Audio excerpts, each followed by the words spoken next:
দেখেন, বাংলাদেশে আওয়ামী লীগ হচ্ছে একটি dead chapter. Awami League case gone. আওয়ামী লীগকে বাদ দিয়ে বাংলাদেশে এগিয়ে যাচ্ছে এবং আমরা যে বিষয়টি হচ্ছে ক্রিয়াশীল বাংলাদেশে যে রাজনৈতিক দলগুলো রয়েছে তাদের সাথে সবার সাথে প্রত্যেকটি রাজনৈতিক দলের ওয়ার্কিং রিলেশন থাকে, সংস্কারের পক্ষে যারা অবস্থান নেয়।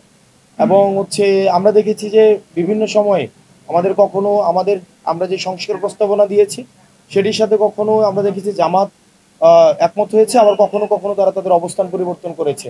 একই জিনিস আমার বিএনপির ক্ষেত্রেও হয়েছে।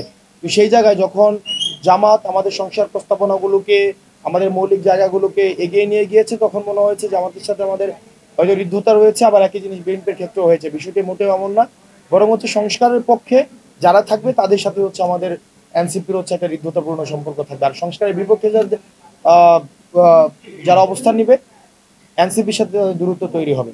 দ্বিতীয় যে বিষয়টি, নির্বাচনে জোটে যাওয়া বা না যাওয়ার বিষয়ে আমাদের এনসিপির আহ্বায়ক জনাব নাহিদ ইসলাম ইতিমধ্যে স্পষ্ট করেছেন যে আমাদের জোট হওয়া, নির্বাচনী অ্যালায়েন্স হওয়ার সেটির একটি মৌলিক যে নীতি, সেই নীতিটি হচ্ছে সংস্কারের পক্ষে কারা রয়েছে, সংস্কারের বিপক্ষে কারা রয়েছে, এবং সেটি সময় নির্ধারণ করে দিবে।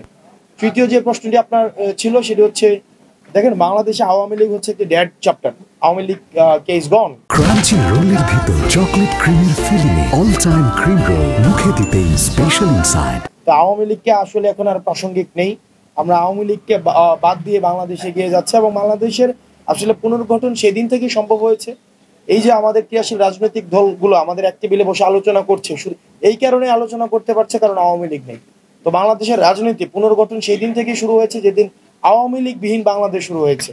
তো এই ক্ষেত্রে আওয়ামী লীগের আবার পুনর্বাসন, আওয়ামী লীগের আবার হচ্ছে আপনার কোনোভাবেই সমঝোতা, এই প্রশ্নগুলোই অবাঞ্ছিত, বিশেষ করে এনসিপির কাছে এটা কোনোভাবেই সম্ভব না। তৃতীয়ত যে বিষয়টি সেটি হচ্ছে, আমরা দেখেছি যে আপনি বলেছেন যে বিএনপি এবং জামাতে ইসলামী, সেটি হচ্ছে আওয়ামী লীগকে কাছে টানার একটি বিভিন্নভাবে বিভিন্ন প্রতিষ্ঠান আমরা সোশ্যাল মিডিয়াতে দেখেছি যে করা হচ্ছে ভোটার হিসেবে।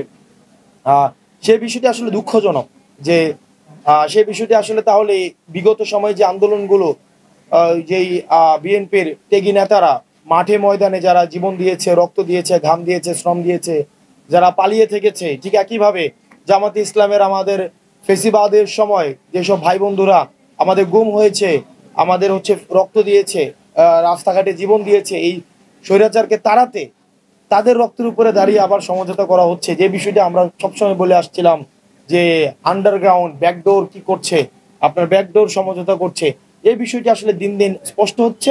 এবং আসলে তাদেরকে জনগণ ভোট দিবে কিনা, তাদের এই ধরনের এই ব্যাকডোর সমঝোতার কারণে এটি আসলে ভোটাররাই নির্ধারণ করবে। আমার কাছে মনে হয় না যে এটি খুব বেশি ফলপ্রসূ হবে।